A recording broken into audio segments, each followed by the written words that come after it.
ગઈકાલે જ આપણા નિરાશી પરમાર બાપુનો ફોન હતો કે તમારા ગામનો મદદ કરવા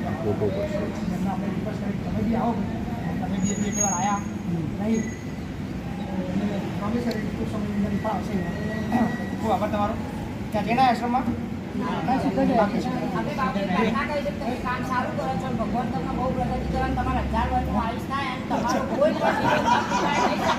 લોકો તમને ધમકી આપે છે ને પણ એ ધમકીઓ હું એટલું કહેવા માંગુ છું કે તમે ગમે તે ધમકી આપશો ને તો મારી મેરડીમાંનો સાથ તમારા મથાવ પડશે કે તમને કશું જ નહીં થાય અને કોઈ પણ જરૂર પડે તો આ બધી